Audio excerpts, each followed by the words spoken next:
So back again with another problem. Uh, this again from the Microsoft series. Uh, this is again a tree problem. So this is lowest common ancestor of a binary tree. I have explained a similar solution of a lowest common ancestor of a binary search tree. There is a difference between binary tree and binary search tree. If you haven't watched that video, please watch it first and then comment here. I will apply a link or at the end of this video there is a link, or I will put the link in the description to the previous uh, question. The solution is almost same from the binary search tree in the previous version of this question. There is a catch here. So the lowest common ancestor, again, like the definition I'm explaining you, whatever the two nodes you have given, right, you will be given two nodes. That is the lowest node that has p, both the two nodes p and q as descendants. So suppose like you are given 5 and 1, so your answer would be 3, because this 3 is the lowest node that has both 5 and 1. The same problem, like 5 and 1, and your answer would be 3. If you are given 2 and 0, right, then your 3 would be the answer, because 3 is the lowest node that is both 2 and 0. And a node can be descendant of itself, means if you have given 5 and 2, right, and then 5 is the answer, because this 5 is the lowest node that both has 5 and 2, because a node can be descendant of itself.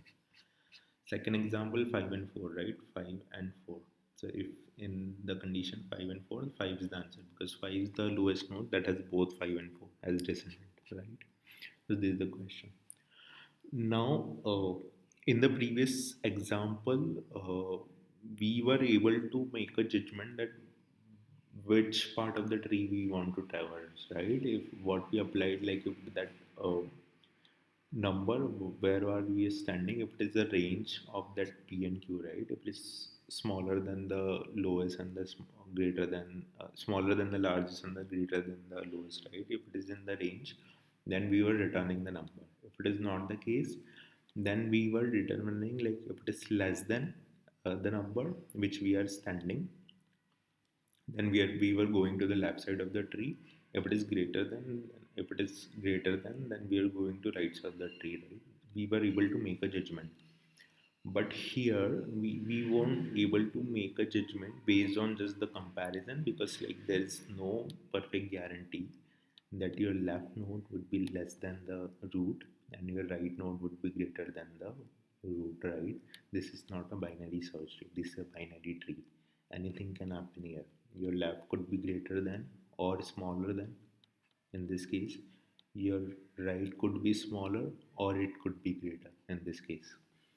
So you just need to traverse the tree uh, below, like you need to traverse the whole tree. That is the thing here.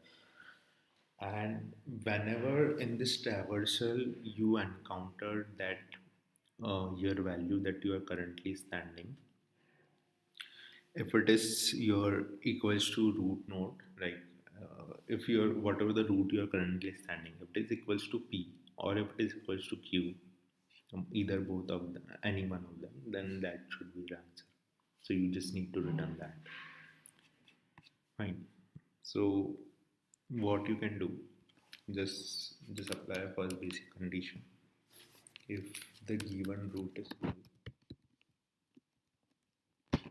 then return null. This won't happen, but we are just doing this.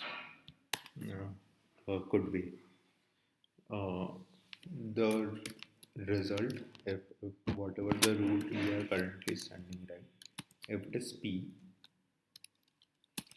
or if it is q, then just return this. This is your answer.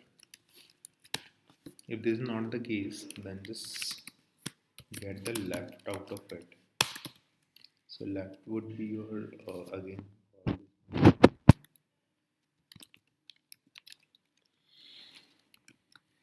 pass the left,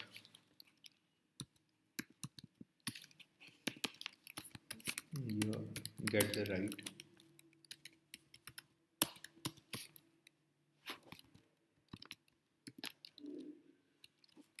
pass the right,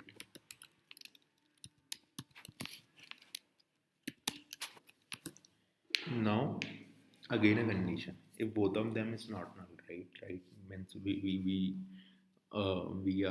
were traversing and on the left side and the right side is not null, right? Then what you can do, this again you can return the root, right? Means this node is in your traversal path, right? There is no null. So again, like if both the three nodes are in your traversal path, then that should be the answer. So if lat is not equal to null and right is also not equal to null, you just run this route. Fine. But now we need to traverse the uh, remaining tree if that is not the condition. So just a simple check.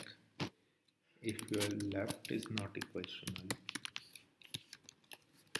if you are here, mean either left or right is null, right? Because if both are not null, then you actually return have you must have written a true. But if it's not the case, then either left or right is null. So if your right is null and left has some values, right, then you can just return left because that is not null. If it is not the case, means your left is null and your right has some value, right? So just return right. Yeah, simple. This should be the solution. Let's try to run this. There is some compilation error at line. Oh, there is a typo.